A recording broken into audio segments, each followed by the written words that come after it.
India TV, आपकी आवाज। दिल्ली में इंडिया मोबाइल कांग्रेस की 7वीं प्रदर्शनी पीएम मोदी ने उद्घाटन किया। पीएम मोदी ने प्रदर्शनी का निरीक्षण किया। जियो चेयरमैन आकाश अंबानी ने पीएम को दी नई टेक्नोलॉजी के बारे में इंफॉर्मेशन। पीएम ने देश के चुनिंदा संस्थानों में 100 नई 5G लैब का किया उद्घाटन। इंडिया मोबाइल कांग्रेस की 7वें फेज के तहत कार्यक्रम। पीएम मोदी ने कहा, आने वाला वक्त बहुत ही अलग, युवा पीढ़ी देश के भविष्य और टेक रेवोल्यूशन का कर रही है नेतृत्व। मोदी ने कहा, भारत न सिर्फ तेजी से कर रहा है 5G का विस्तार, 6G के क्षेत्र में भी लीडर बनने की दिशा में बढ़ रहे हैं आगे। पीएम ने किया 2G घोटाले का जिक्र। कहा, तब क्या हुआ शायद नई पीढ़ी को पता नहीं, हमारे वक्त में हुआ 4G का विस्तार एक दाग भी नहीं लगा। पीएम ने कहा, 2014 तारीख नहीं, एक बदलाव। टेलीकॉम के क्षेत्र में आज भारत की एक अहम भूमिका। प्रोग्राम में बोले केंद्रीय मंत्री अश्विनी वैष्णव। कहा, पीएम की सोच लोगों पर केंद्रित हो, लोकतांत्रिक। इसी के साथ पीएम ने टेलीकॉम सेक्टर को बदला। आकाश अंबानी ने पीएम मोदी की तारीफ की। पीएम के नेतृत्व में डिजिटल कनेक्टिविटी क्रांति, 1.25 अरब से ज्यादा लोगों को किया कनेक्ट। कहा, आकाश अंबानी बोले, देश की 5G कैपेसिटी में जियो का 85% योगदान, 2G की कास्ट में 4G की सुविधा। आदित्य बिरला ग्रुप के चेयरमैन कुमार मंगलम बिरला ने भी किया संबोधित। डिजिटल क्रांति का किया जिक्र। गाजा पर इजरायल का लगातार हमला। गाजा में पिछले 24 घंटे में 482 लोगों की मौत। इजरायल के गाजा में 250 ठिकानों पर बमबारी। सेना के हमले में हमास के 5 कमांडर हुए ढेर। इजरायल अटैक में हमास इंटेलिजेंस का डिप्टी हेड शादी बारूद ढेर। हमास का कमांड सेंटर और कई सुरंगें भी तबाह। हमास का रॉकेटमैन हसन अल अब्दुल्ला भी मारा गया। अब्दुल्ला के पास थी उत्तरी गाजा से रॉकेट दागने की जिम्मेदारी। इजरायल ने समुद्र और जमीन के रास्ते उत्तरी गाजा में की सर्जिकल स्ट्राइक। हमास के ठिकाने तबाह किए। हमास ने मिस्र के लाल सागर शहर पर किया मिसाइल अटैक। हमास के हमले में 6 लोगों के घायल होने की खबर। हमास ने गाजा से तेल अवीव पर दागे कई रॉकेट्स। इजरायल के आयरन डोम ने किए नष्ट, किसी के घायल होने की खबर नहीं। इजरायल और हमास के बीच जंग का 21वां दिन। अब तक दोनों तरफ से करीब 8,500 लोगों की मौत। फिलिस्तीनी प्रतिनिधि ने यूएन में बताया, गाजा पट्टी में 7,000 से ज्यादा फिलिस्तीनियों की मौत। मरने वालों में 70% बच्चे और महिलाएं। यूएन में ईरान के विदेश मंत्री हुसैन अमीर अब्दुल्लाहियन का दावा, हमास गैर सैनिक बंधकों को छोड़ने को तैयार। ईरान के विदेश मंत्री ने नागरिकों की रिहाई के लिए रखी शर्त। दुनिया इजरायल के कैद से 6,000 फिलिस्तीनियों की रिहाई का करे समर्थन। इजरायली सेना ने 7 अक्टूबर को हमास के हमले का एक वीडियो किया जारी। सीमा पर इजरायली सेना के साथ हमास आतंकियों का हुआ था सामना। इजरायली सेना का दावा, बॉर्डर में घुस रहे हमास आतंकियों को इजरायली सैनिकों ने रोका। आउटपोस्ट पर दोबारा किया कब्जा। जॉर्डन ने यूएन जनरल असेंबली में इजरायल पर गाजा में बच्चों की हत्या का आरोप लगाया। कहा, आत्मरक्षा का मतलब हत्या करने की छूट नहीं है। कनाडा के पीएम जस्टिन ट्रूडो बोले, गाजा में नागरिकों को मदद पहुंचाने की मिली अनुमति, हम इजरायल से कर रहे हैं बात। इजरायल हमास जंग के बीच अमेरिका की एंट्री। अमेरिका ने मिडिल ईस्ट में तैनात किए 900 सैनिक। पेंटागन ने दी इंफॉर्मेशन। अमेरिका ने पूर्वी सीरिया के 2 इलाकों पर किया एयर स्ट्राइक। ईरान के रेवोल्यूशनरी गार्ड्स के ठिकानों पर किया हमला।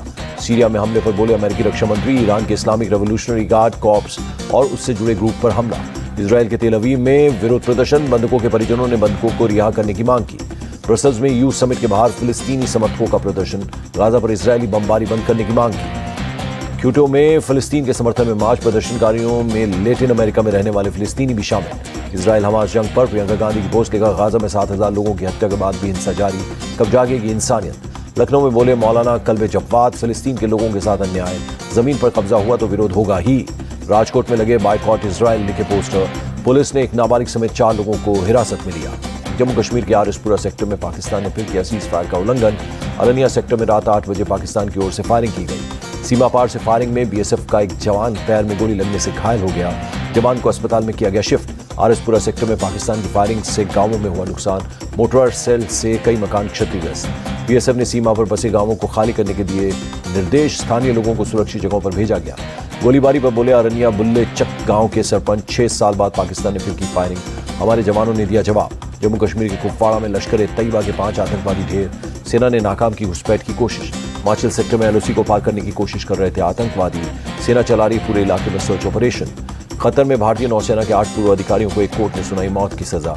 भारत देगा सजा के फैसले को ऊपरी अदालत में चुनौती। कतर के अल दहरा कंसल्टेंसी में काम कर रहे थे 8 भारतीय, सभी पर इजरायल के लिए जासूसी करने का आरोप। भारतीय विदेश मंत्रालय ने फैसले पर हैरानी जताते हुए कहा, सरकार इस केस को दे रही है प्रायोरिटी, सभी कानूनी विकल्पों पर किया जा रहा है विचार। कतर में नेवी अफसरों को फांसी की सजा पर बोले राउत, 8 साल से जेल में। सरकार और विदेश मंत्रालय ने क्या किया?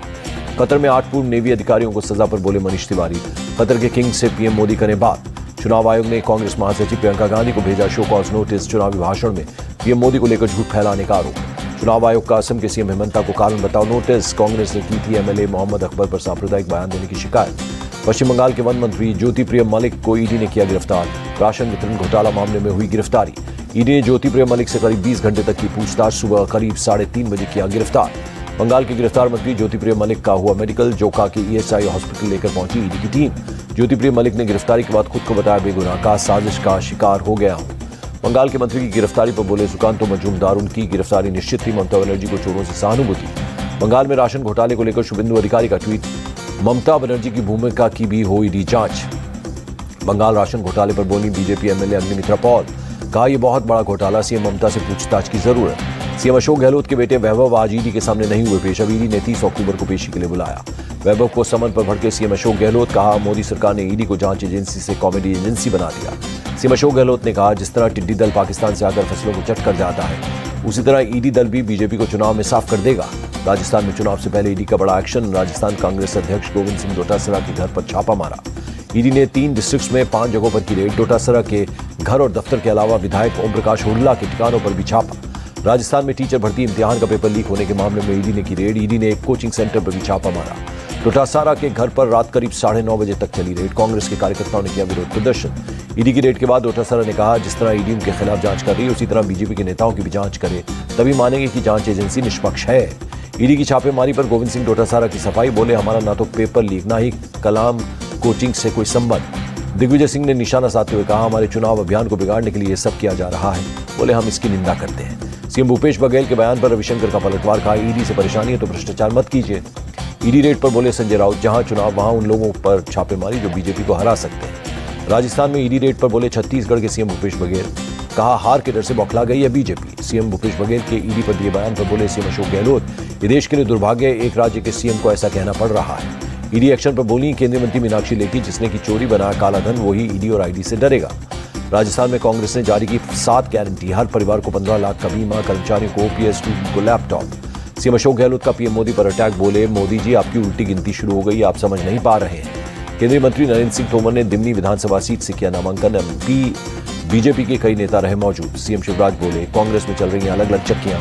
दिग्विजय ने कटवाए कमलनाथ के समर्थकों के टिकट। 28-29 अक्टूबर को छत्तीसगढ़ में चुनाव प्रचार करेंगे राहुल गांधी। 29 अक्टूबर को राजानंद गांव में रैली करेंगे। 29 अक्टूबर को छत्तीसगढ़ दौरे पर जाएंगे जेपी नड्डा। दुर्ग और बिलासपुर में 2 रैलियों को करेंगे संबोधित। तेलंगाना चुनाव के लिए बीजेपी ने जारी किया एक और नाम। महबूबनगर सीट से एपी मिथुन रेड्डी को बनाया उम्मीदवार। दिल्ली में कांग्रेस हेडक्वार्टर में सीईसी की मीटिंग। खड़गे समेत बड़े नेता शामिल। तेलंगाना चुनाव के लिए उम्मीदवारों पर लगेगी मुहर। कांग्रेस पर बरसे तेलंगाना के सीएम केसीआर। कहा कांग्रेस ने मुस्लिमों दलितों को वोट बैंक के रूप में किया इस्तेमाल। दिल्ली के बीजेपी हेडक्वार्टर में बीजेपी को जानिए कार्यक्रम। नड्डा से मिलने तमिलनाडु तेलंगाना के 70 स्कूली बच्चे पहुंचे। हैदराबाद में आईपीएस प्रोबेशनर्स के 75वें बैच की पासिंग आउट परेड। केंद्रीय गृह मंत्री अमित शाह हुए शामिल। कार्यक्रम में बोले अमित शाह 175 अधिकारियों में से 34 महिलाएं, ये अब तक की सबसे बड़ी भागीदारी। महुआ मोइत्रा ने पोस्ट में लिखा निर्वाचन क्षेत्र के कार्यक्रम पूरा होने के बाद 4 नवंबर को एथिक्स कमेटी के सामने होंगी पेश। लालू यादव की जेल से फोन करने वाले बयान पर बोले विजय सिन्हा, लालू यादव पर की जाए कार्रवाई। विजय सिन्हा की मांग। लालू के बयान पर संज्ञान ने कोर्ट फिर से उतनी ही सजा को करें लागू। बिहार में आरजेडी एमएलए फतेह बहादुर सिंह विवादित बयान। कहा मां दुर्गा का नहीं कोई अस्तित्व, खुद को बताया महिषासुर का वंशज। जयराम रमेश को असम के सीएम हेमंता ने दिया जवाब। कहा किसी उम्मीदवार की आलोचना सांप्रदायिक राजनीति नहीं। महाराष्ट्र विधानसभा में नेता विपक्ष विजय वडेट्टीवार का बीजेपी पर आरोप। बोले राज्य के व्यापार उद्योग को गुजरात शिफ्ट कर रही है सरकार। एनसीपी विधायक रोहित पवार की युवा संघर्ष यात्रा का चौथा दिन। पुणे के शिरूर तालुका में लोगों से की मुलाकात। दिल्ली में आपने बीजेपी ऑफिस तक निकाला मार्च। संसद संजय सिंह की रिहाई की मांग की। मिजोरम के आइजोल में बोले कांग्रेस नेता जयराम रमेश, बीजेपी और मिजो नेशनल फ्रंट एक ही सिक्के के 2 पहलू। कांग्रेस पर बरसे केशव मौर्य। कहा जब निर्दोष राम भक्तों को गोलियों से भूना तब कहां थे अवसरवादी राम भक्त, अब निमंत्रण नहीं पाने से व्याकुल। लखनऊ में श्री अन्न महोत्सव में श्री अन्न प्रदर्शनी और वर्कशॉप। सीएम योगी ने किया उद्घाटन।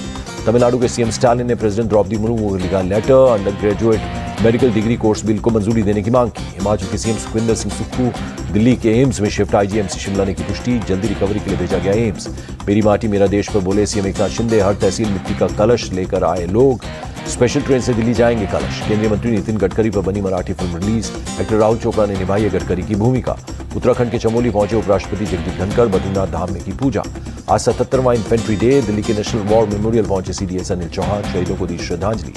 अंगोला के लुआंडा में आईपीयू असेंबली को सांसद सस्मित पात्रा ने किया संबोधित। कहा दुनिया को एक परिवार मानता है भारत। चेन्नई में इंडियन मैरीटाइम यूनिवर्सिटी का दीक्षांत समारोह। राष्ट्रपति के साथ गवर्नर आर एन रवि, केंद्रीय मंत्री सर्बानंद सोनोवाल हुए शामिल। पीएम ने अपनी गिफ्ट की नीलामी को लेकर जताई खुशी, कहा जबरदस्त रिस्पॉन्स से उत्साहित, नमामि गंगे को समर्पित इनकम। दिल्ली में आज फिर प्रदूषण से हालात खराब, AQI 249 के खराब स्तर पर रिकॉर्ड किया गया। प्रदूषण पर बोले दिल्ली के मंत्री गोपाल राय, गाड़ियों और बायोमास से बढ़ रही है प्रदूषण की मात्रा। पराली मामले पर बोले हरियाणा के CM के OSD, नासा के डेटा के मुताबिक पंजाब में दोगुनी जलाई जा रही है पराली, हरियाणा सरकार ने पाया काबू। पराली को लेकर हरियाणा के दावे पर पंजाब के मंत्री का जवाब, रविशंकर शर्मा बोले पंजाब में इस बार 50% कम मामले। पराली मामले पर पंजाब सरकार से state BJP chief Sunil Jakhar का सवाल, कहा अब तक कितने एकड़ में बायो डिकम्पोजर का इस्तेमाल हुआ। अकाली नेता दलजीत सिंह चीमा बोले पंजाब सरकार ने पराली जलाना रोकने के क्या कदम उठाए, इस पर हो चर्चा। पंजाब में पराली मामले पर बोले अकाली नेता विक्रम सिंह मजीठिया, ये केजरीवाल की राजनीति, उद्योग, निर्माण और वाहनों से ज्यादा प्रदूषण। मुंबई में प्रदूषण से हो रही है परेशानी, एयर क्वालिटी इंडेक्स 150 के करीब दर्ज, कई हिस्सों में छाई धुंध। इंटरपोल ने हरियाणा के गैंगस्टर योगेश कादियान पर जारी किया रेड कॉर्नर नोटिस, 19 साल के क्रिमिनल पर हत्या समेत कई केस हैं दर्ज। मुंबई में आज से 5 नवंबर तक वेस्टर्न लाइन में मेगा ब्लॉक, 290 लोकल ट्रेनें रोजाना रद्द, लोकल ट्रेनों में लोगों की भारी भीड़। दिल्ली के कनॉट प्लेस में पुलिस कांस्टेबल को कार सवार ने मारी टक्कर, पुलिस ने आरोपी को किया गिरफ्तार। दिल्ली के वेलकम इलाके में 19 साल के लड़के की चाकू से हत्या, आरोपी 16 साल का नाबालिग गिरफ्तार, चाकू भी बरामद। आगरा में पुलिस बदमाशों में मुठभेड़, 25,000 का इनामी बदमाश घायल, 2 अन्य बदमाश भी घायल हुए, लूटे गए जेवर और कैश भी बरामद। राजस्थान के राजसमंद में दिमागी तौर पर कमजोर नाबालिग से रेप, पुलिस ने 2 आरोपियों को किया गिरफ्तार। राजसमंद रेप कांड पर बीजेपी का गहलोत सरकार पर आरोप, मामले को दबाने की कोशिश कर रही है कांग्रेस, आरोपी कांग्रेस से जुड़े हुए हैं।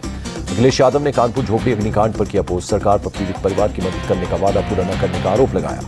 पंजाब के मोगा में युवक की पीट कर हत्या, वीडियो से हुआ खुलासा, पहले चोट लगने से मौत की बात आई थी सामने। बागापुराना में 16 अक्टूबर को हुई थी हत्या, मां की शिकायत पर 6 नामजद और 15 अज्ञात लोगों पर केस दर्ज। तमिलनाडु के नीलगिरी में किसानों को बड़ा नुकसान, कार्नेशनल कोई फूलों के दूसरे राज्यों से आने से गिरी कीमत। भारत ने नेपाल क्रिकेट टीम को 20 किट की गिफ्ट, काठमांडू में भारतीय एम्बेसी में हुआ कार्यक्रम। रूस यूक्रेन जंग पर अमेरिका का बड़ा ऐलान, यूक्रेन को देगा $150 मिलियन की मिलिट्री मदद।